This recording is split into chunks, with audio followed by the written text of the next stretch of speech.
For me, firstly, it was heartbreaking to lose my brother, but at the same time, as I've been sharing, it's important for me to understand why we're moving forward, and I feel like he would have really wanted us to move forward to inspire the next generation. So this film does that. It inspires the next generation.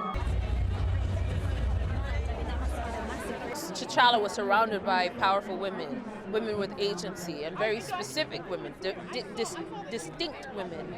And so in his absence, it's only natural and organic that these women will come to the fore of the story.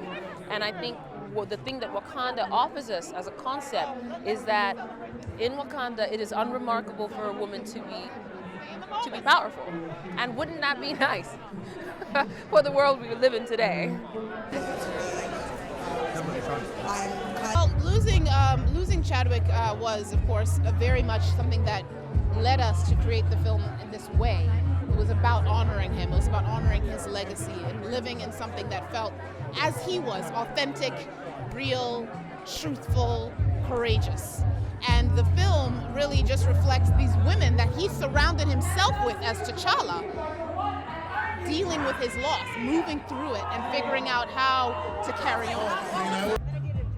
Truthfully, like Joe, Robert Cole, my co-writer, and I, we weren't really thinking about gender. You know, like I think if we were thinking about what the film is in a gender context, it probably would have been overwhelming for us to work. You know, because we guys. You know, we were just thinking about them as characters, and what we wanted to do was really put audiences right in ground zero of the loss. So what characters cared about this guy the most? You know, what characters would be the most affected by this guy passing in this way? And that's the movie that we made. Now, as we were going, I realized that motherhood was a major opportunity. It was an opportunity to make a superhero film about a mom and a daughter, you know, and that was very exciting for us because we felt like that was unique. But as far as the whole idea that we had a movie where several scenes were just women talking to each other and figuring it out, it didn't really hit us until later. The script and the movie that you have today is a reflection of grief, especially from Ryan. You have to understand that that's a person who every waking moment around this project was based on the energy and spirit and idea of one person leading it, and then to completely have that rug pulled out from under you overnight was a lot.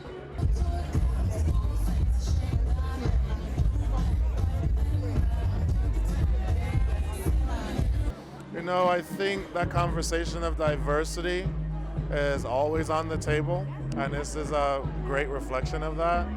But to up the ante, I think this movie now being centered around especially black women and black women in grief, especially when the narrative around black women are often very reductive and sidelining, focusing on a black female experience and black women experience is really powerful, and I think that's something that's a beautiful gift to the film landscape.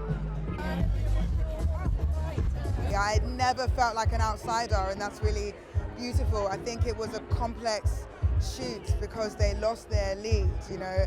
Everybody lost the Black Panther, and they lost Chadwick. That's their friend, that's their family member. So it was both devastating and joyous because they were back together, and to kind of witness them reuniting to kind of make this and bring this second baby home was beautiful. As far as the box office or any type of awards considerations, we have zero control over that. You know, we focus on what we can control, because that was hard enough. Now what audiences feel about it, how many times they go see it, or if anybody wants to vote for it, for some type of thing, that's in addition to the award that we already have. The award we have is the ability to go do this work.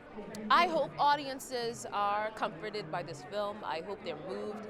I hope they are inspired by the dialogue that the film offers.